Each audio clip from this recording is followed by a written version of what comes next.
Whoa, extreme zoom. Holy Yeah, right? Whoa. Welcome, It's Wayne's ladies and World. gentlemen. It's Wayne's World. Welcome, ladies and gentlemen, to this week's installment of Dads on Wrestling. Part 1 of 3. That's right, Summerslam Retrospectives. Yes. We're live here at Staples Center. What you see in here in the background is set up for the X Games, so we're going to go ahead and apologize right now for any beeping or crashing or loud noises you hear in the background. You saw what you saw. There's a big crane about 20 feet from us here. And within a couple weeks, you're going to be seeing a lot of the same stuff happening out here in front of Staples Center, but it'll be setting up for Summerslam access. It'll be about 100,000 people wrestling. Not that many, but you know, thousands upon thousands of wrestling fans. There'll be thousands and thousands of wrestling fans out here. That's right. Crowding the streets.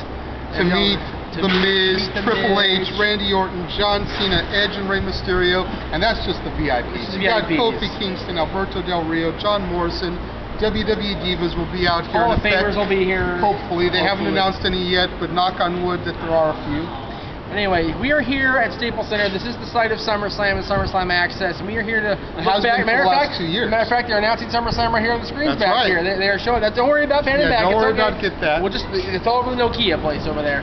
But we're here to talk about Summerslams of Old. Yes. Now, you said your piece on Facebook, so I'm going to say my piece right now. Okay. Granted, I did do another show that already did this. Yes. 23 weeks in a row, however long, or 23 days in a row, yes. Whatever it was. It feels like 23 weeks, for the love of God. But this was talked about before you guys saw the WrestleMania retrospectives. And we were supposed to have the Lady Killer, the contract guy. But you already know him. That. The guy that's holding us up for contract disputes. The guy, yeah, that guy. Did I get any on you? No, I'm good. Thank you. Make sure. It's Ultra anyway. It's all good. Yeah. But he is not here. He actually got called into real work. Yeah. You know, we can't fault him for having to go do his 9-to-5 kayfabe job. That's right. So, Lady Killer, we hope you enjoy these episodes. We'll see you on next week's Renegade, we hope. Hopefully. So, now that we've eaten up half our time. SummerSlam 1998. 88. 88, yes, excuse me. 88. I'm already jumping the gun. You're jumping the gun because that was your first SummerSlam. That's right. So, you know, and we will get into that. 88. Okay. The highlight, of course, is this gentleman right here, Hulk Hogan, and the Macho Man Randy Savage, the WWF champion at the time. Yes, I said the F word. Against Andre the Giant and the $1 Million Man Ted DiBiase. The Mega Powers, the Mega Bucks. Elizabeth with the skirt rip. Jesse Ventura, the referee. All the great makings of the main event. Even Andre, who was well past his prime by then, even a year off of WrestleMania 3, still was a highlight of the attraction, still one of the best of all time. I personally think the highlight of the night was the curtain jerker, the British Bulldogs versus the Fabulous Rougeaus to a 20-minute time. Now, I have another apology to make to you publicly. Yes, you do. Because we were watching SummerSlam 88 to give this man some homework to do, and his disc glitches during the match, man. And I took it out. There's like some sort of like peanut butter stain, kids, or something on there. And it also did it during the main event. So I popped it out during the main event. We were going to go back and watch it, but circumstances did not allow us to do that. Other than that, the other highlight of 88 SummerSlam was the Ultimate Warrior winning the Intercontinental title in about 30 seconds from the Honky Tonk Man. Stat Boy approved 31 seconds. 31 approved. 31 approved. There you go. Which brings us to 1989. The number. Another summer. Sound of the Funky Drummer. But anyways, the Brainbusters over the Hard Foundation. Another great curtain jerker to start the show. Yeah. A tag team match is that. The Brainbusters only SummerSlam. This is true. The only Brainbusters appearance together at SummerSlam. There goes the crane. I apologize, like I said. The Brainbusters were the tag team champions. They signed this match prior to being tag team champions. So Bobby Heenan said, no title shot for the Hart Foundation. The Brainbusters still pulled out, which conventional wisdom would have had the Harts win and get a title shot. But again, this is WWF conventional wisdom. Something I found was interesting about the 1989 SummerSlam, and that was Mr. Perfect versus the Red Rooster. And Mr. Perfect was already in the ring, no music, no hype, no hoopla, nothing. And I was like, I'm sitting there scratching my head because I wasn't watching back then. I'm like, where's the grandeur? Where's the glory? Where's the pomp and circumstance, if you will? Wrong wrestler, I know. Freaking Red Rooster comes out with all this fanfare and gets squashed. To be fair, Red Rooster was a squash gimmick for Terry Taylor. True, but still, and Perfect was undefeated. You would think that somebody with all this grandeur and You know, nowadays, already in the ring kind of means you're losing. Generally speaking. So it was a complete role reversal. Unless you're Brian Danielson. This is true. What else we got? 89. Ultimate Warrior over Rick Rude. 2 years in a row, he defeated the Intercontinental Champion.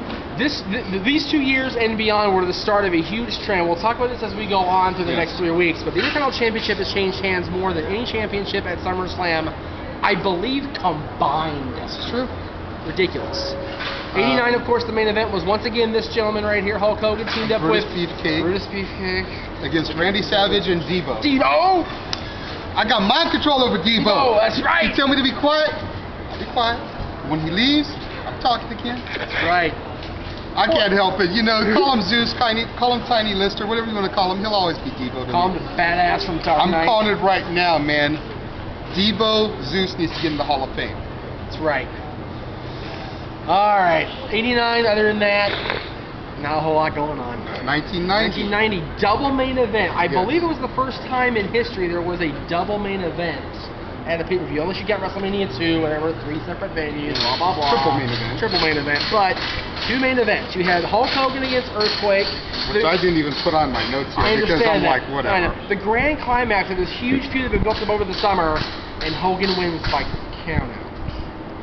Typical Hulkamania there, brother. I guess. And then the Ultimate Warrior again against Rick Rude, this time for the big prize, in a steel cage at that. Yeah, and the Warrior still pulls it. And the IC title changes hands once again. I don't know if it's in your notes Texas or not. Tornado over Gary Mr. Von Erich Perfect. pointing out pretty much a newcomer to the WWF beating Mr. Perfect, which never happened. The other note that I have here is the Hard Foundation over Demolition. Thanks to the Road Warriors, Legion of Doom, which was supposed to be the grand star of the Road Warriors LOD, and the Road Warriors pretty much squashed Demolition. Right there. It was Road Warriors Demolition, excuse me, the Road Warriors LOD, the same guys. Yeah, it's okay. It's hot out here in LA, I'm sorry. It's hot, baby. That's it. 1991. Once again, IC title on the line, IC title changes hands. Perfect once again loses. Mr. Perfect. Arguably the greatest match in Intercontinental title SummerSlam history until a year later. Right? Yeah. You know what? And then a couple years after that. Perfect went in there, bad back, he's gonna retire, and he went in there and did the job for Brett as a favor. You can't go wrong with that. You had a brutal street fight between the tag champions, the Nasty Boys, and the LOD, who won the titles. Yeah. You had what you noted on there as a jailhouse match, I believe. Yes, the Big Boss Man and the Mountie in the jailhouse match. The match was not the story. The whole rest of the night was the story for poor Jacques Rougeau. And something else I have in my notes, and I just have it because I do believe it's the only time this belt was defended at SummerSlam, and that's Virgil over the $1 Million Man for the $1 Million. The only time that belt was defended, period, not pay-per-view. This is true. And then you had the main event of Hogan and Warrior teaming up for God knows why against the Triangle of Terror, Slaughter. Yes, sir. The $1 Million belt was defended once before. On paper? Oh, that's true. WrestleMania 6. You're right. Jacob St. Roberts against Steve DiBiase. Thank you very much for that correction. Stat boy of the day. Yeah. Yeah. Stat boy cameraman. Stat boy cameraman today. Yes. Like him on Facebook. Like him on Facebook. That's right. Aaron Cameraman Austin. Yeah, and then you've got Ultimate Warriors Hold'em. Yes, Ultimate Warrior holds Vince up. Let's get into this for a minute. Yeah, I want to talk about this. Yeah. Ultimate Warrior holds Vince up for money, says, if you want me to go to the ring, I want more money. Basically, the night of the pay-per-view says, makes demands. Vince goes, alright. You go to the ring, do the finish. Warrior chases Adnan Mustafa off of the chair. He goes through the curtain, and Vince fires his stupid face-painted ass, baby. But the hilarious part of this whole scenario is that a year later, he's back and defeating Randy Savage. Less than a year, because he came back at WrestleMania 8 to save Hogan's stupid ass. Right? I love Hogan, but yeah. 5 minute warning. 5 more minutes already? Good. 1992, you also have LOD versus Money. Yeah, with Hawk riding on the motorcycle in less than stellar condition. Like I said, love you, Mike, but Warrior coming out and against Savage in the middle of the card. But a year after being held up, he's still getting put over. This is what the title match. Things that make you go, Exactly.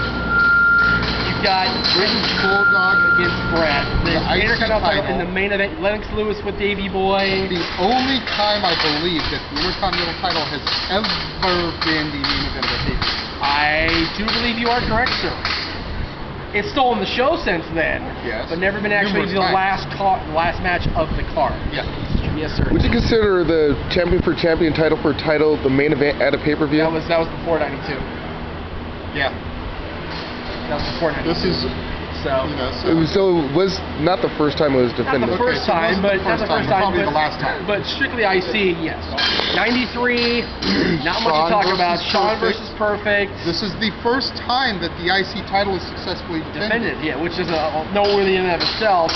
You had Luger and Yokozuna. Yeah, that's all I got on my notes. Yeah, those two matches. Yeah, seriously. Luger wins by countout, so he cannot win the championship and is never get a title shot again until he wins the Rumble. Yeah, 94.